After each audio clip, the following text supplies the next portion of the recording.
మేమే ఆలోచించాం. 2 నెలలు 3 నెలలు పెట్టింది ఆలోచన. ఇంత అమౌంట్ పెడితే ఏంటి. సత్యనారాయణ గారు, ఎందుకంటే ఈ బిల్డింగ్ ఓనర్ అంటే 5 kV సోలార్ పెట్టించుకున్నది ఈయన మాటల్లోనే అసలు మా జర్నీ ఎలా నడిచింది, ఇది ఎలా ఇన్స్టాల్ చేసాం అనేది తెలుసుకుందాం. సార్ నమస్తే సార్. సత్యనారాయణ గారు చెప్పమ్మా. ఇప్పుడు 18 సంవత్సరాలు సార్, 17 అవుద్ది. 17 సంవత్సరాలు వాటర్ ఫిల్టర్. అవును, ఎందుకంటే సర్వీస్ నుంచే కదా నేను మీకు పరిచయం. ఫస్ట్ మార్చినప్పుడు ఒకసారి మళ్ళీ అవును, మళ్ళీ టెక్నాలజీ మళ్ళీ మారినప్పుడు మళ్ళీ మార్చి మళ్ళీ అలా మార్చుకుంటా ఓకే సోలార్ దాకా వచ్చింది. సోలార్ ఎలా ఉంది సార్? మనం ఇన్స్టాల్ చేసాం కదా, సోలార్ బాగుంది, పెట్టుకోవచ్చు కూడా. దానివల్ల ఉపయోగం తప్ప లాస్ ఏది లేదు. ఎందుకంటే మాకు సిటీ కల్చర్లో ఎలా ఉంటుందంటే అండి, డబ్బులు బళ్ళు మీద, టీవీల మీద, మొబైల్స్ మీద లక్షలు పెట్టడానికి ఇష్టపడతారు. కానీ ఒక అగ్రికల్చర్ మైండ్ సెట్ ఉన్నవాళ్ళు, అంటే ఒక ఆదాయం ఎక్కడ వస్తుంది, ఒక వ్యవసాయం చేస్తే దాని ఫలసాయం ఎలా వస్తుంది అనేది మీకే తెలుస్తుంది. ఎందుకంటే మీ స్లాబ్ మీద మీరు ఒక చిన్న వ్యవసాయం చేసుకున్నట్టే కదా. నేను చెప్పింది కాదు, కంపెనీ చెప్పింది కాదు, ఒక కస్టమర్స్ వాడిన వాళ్ళు చెప్పింది నాకు చాలా ముఖ్యం కూడా. హాయ్ ఫ్రెండ్స్, మనం ఇది ఆడమిల్లి గ్రామంలో 5 kV సోలార్ అనేది ఇన్స్టాల్ చేయడం జరిగిందండి. నిజంగా చాలా మనసు పెట్టి పర్ఫెక్ట్గా వర్క్ చేయడం జరిగింది ఇక్కడ. అంటే ఒక 25 సంవత్సరాలు సరిపడా హై క్వాలిటీ స్టాండర్డ్స్లో ఏమేమి మెటీరియల్ వాడాం, ఇప్పుడు ప్రొడక్షన్ ఎంత వస్తుంది. కస్టమర్ కూడా నాకు 18 సంవత్సరాలుగా వాటర్ ప్యూరిఫైర్స్ వాడుతున్న కస్టమరు మన మీద నమ్మకంతో హై క్వాలిటీ ప్యానల్స్ ఇస్తాము, సోలార్ ఇన్స్టాల్ చేస్తామని చెప్పేసి చేయించుకోవడం జరిగింది. ఇప్పుడు ఈ రోజున పర్ఫార్మెన్స్ ఎలా ఉందో కూడా మనం ఒకసారి చూద్దాం. రండి నాతో పాటు వచ్చేయండి. ఇక్కడ మనం ఆస్ట్రేలియన్ ప్రీమియం సోలార్ ఇన్స్టాల్ చేయడం జరిగింది. ఎందుకంటే కస్టమరు స్టార్టింగ్ వారీ కానీ టాటా కానీ అన్నారు, కానీ ఇంకా నా మీద నమ్మకంతో నేను ఏపీఎస్ని ప్రిఫర్ చేయడం జరిగింది. ఎందుకంటే నేను ఏపీఎస్ చాలా చోట్ల దీని పెర్ఫార్మెన్స్ చూశాను. నేను పర్సనల్గా చూసిన తర్వాత కస్టమర్కి ఇంకా నా మాట ప్రకారం ఇది వేయించుకోవడం జరిగింది. ఇప్పుడు ఈ రోజున చూద్దాం.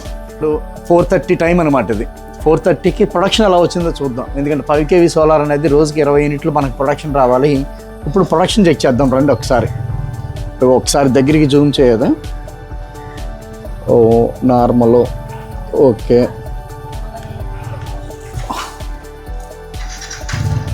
చూడండి, టుడే 23 కిలోవాట్స్ అంటే 23 యూనిట్లు ప్రొడ్యూస్ అయింది.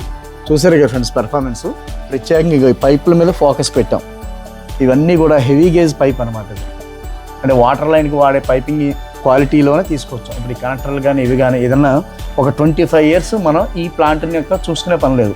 ప్యానల్స్ క్లీన్ చేసుకుంటే సరిపోతుంది. ఎర్తింగ్కి సపరేట్ చేయడం జరిగింది. అంటే లైట్ అరెస్టింగ్కి ఒక పైప్ లైన్, ఎర్తింగ్కి ఒక పైప్ లైన్, ఏసీకి ఒక పైప్ లైన్ అనేది సపరేట్ చేసి దేనికి అది పైపింగ్ అనేది సపరేట్ చేయడం జరిగింది. జనరల్గా ఇదే 2 పైపుల్లోనే అన్నీ సెట్ చేసుకుని తీసుకెళ్ళిపోతారు. కానీ అలా కాదు, లైట్ అరెస్ట్కి ఒక పైప్ లైన్ వాడాం, ఎర్తింగ్ ఒక పైప్ లైన్ వాడాం. ఇటు తీసుకురా. ఎర్తింగ్ కూడా ఇక్కడ ఇవ్వడం జరిగింది. 3 బకెట్స్ వేసి, బకెట్స్లో ఆ మెటీరియల్, ఆ కాంపనెంట్, ఎర్తింగ్ కాంపనెంట్ అంతా వేసి ఎప్పుడు చెమ్ము ఉండేలాగా, అంటే ఒక స్టాండర్డ్ వర్క్ అనమాట. ఇది చేయడం మాకు ఒక పూట ఎక్స్ట్రా అవుతుంది. కొంత మెటీరియల్ కాస్ట్ అయినా స్టాండర్డ్ ఉండాలన్న పట్టుదల మీద ఇలా చేయడం జరిగింది. ఇప్పుడు మన పైన స్ట్రక్చర్ ప్యానల్స్ చూద్దాం రండి. ఒక చిన్న ఐటెంను కూడా దృష్టిలో పెట్టుకుని చేయడం అంటే ఎలా ఉంటుందంటే, ఇదిగోండి ఈ క్లాంప్స్ ఉన్నాయి కదా, ఈ క్లాంప్స్ జనరల్గా సింగిల్ మేక్ ఉంది, డబల్ మేక్ ఉంది. కానీ మనం కంప్లీట్గా ప్రతి చోట డబల్ మేకే వాడడం జరిగింది. సింగిల్ మేక్కి డబల్ మేక్కి చాలా పట్టు తేడా ఉంటుంది. అక్కడ కూడా కాంప్రమైజ్ అవ్వలేదు మనం. ఇంక చూద్దాం, స్ట్రక్చర్ దగ్గరికి వెళ్దాం. ఇగో ఫ్రెండ్స్, స్ట్రక్చర్ క్వాలిటీ అనమాట అది. ఇంకో పైప్ లైన్ మీరు ఇక్కడ చూస్తే తెలుస్తుంది మనం ఏ కనెక్టర్లు వాడాము.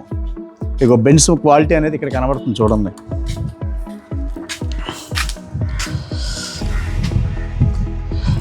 బెండ్స్ క్వాలిటీ మొత్తం స్క్రూలు అన్నీ కూడా SS 25x40 సైజు స్ట్రక్చర్. అది చాలా స్ట్రాంగ్గా ఉంటుంది ఫ్రెండ్స్.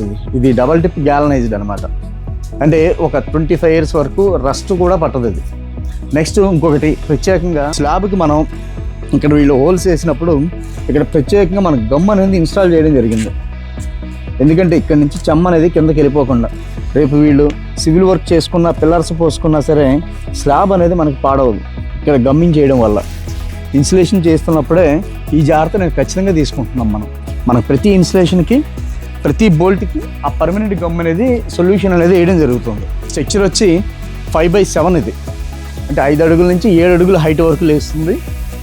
స్ట్రక్చర్ ఫిట్టింగ్ కూడా చాలా పర్ఫెక్ట్గా వస్తుంది ఫ్రెండ్స్. ఎందుకంటే ఎక్కడా కూడా ఒక ఇంజనీరింగ్ టెక్నాలజీతో ఇన్స్టాల్ చేయడం అన్నమాట. ఇది ప్రతి ఇంచు కూడా ఎక్కడ బ్యాలెన్సింగ్ అనేది తప్పకుండా బ్యాలెన్స్ని చెక్ చేసుకుంటూ చేయడం జరిగింది. ట్యాపర్ ఉండడం వల్ల ఏమవుతుందంటే డస్ట్ అనేది చాలా త్వరగా కిందకి వచ్చేస్తుంది. జనరల్గా దీన్ని 5/6 కింద చేసేసుకోవచ్చు. ఇంత ట్యాపర్ ఉండడం వల్ల అనేది చాలా అడ్వాంటేజ్ అది. ఎందుకంటే లాంగ్ లైఫ్లో మంచి అడ్వాంటేజ్ ఉంటుంది.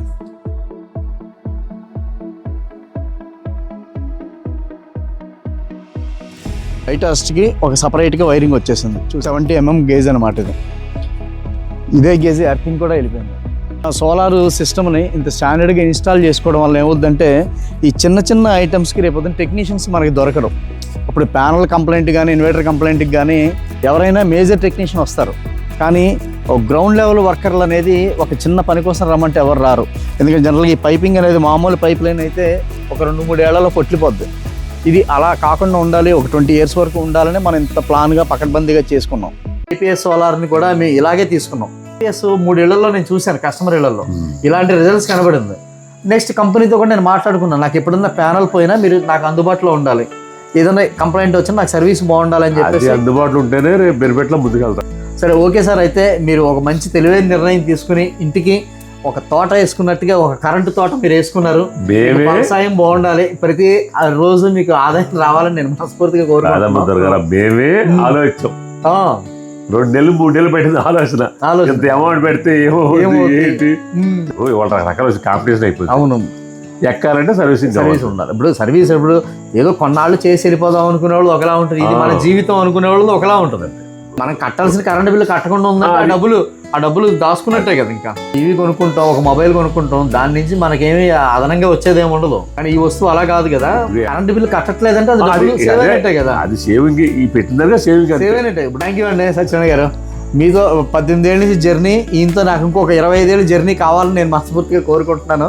50 ఏళ్ళు ఉండొచ్చు. ఇప్పుడు మా ఆవిడ తరం అదే కదా, ఇప్పుడు నేను రాలేకపోయినా మా ఆవిడ వస్తుంది.